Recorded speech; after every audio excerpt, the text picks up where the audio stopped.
من الأخطاء الشائعة في التجويد عدم تحقيق ترقيق الحرف إذا جاء بين حرفين مفخمين. قال الله تعالى: فأخرج لهم عجلا جسدا له خوار.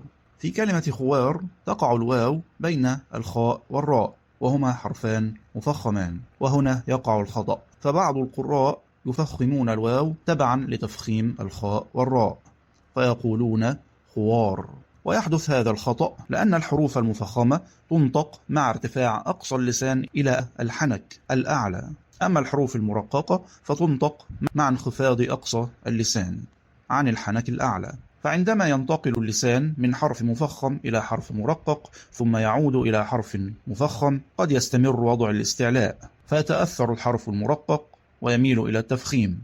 ومن الأمثلة أيضا ترقيق الفاء في كلمة صفا، وترقيق الياء في كلمة صياصيهم.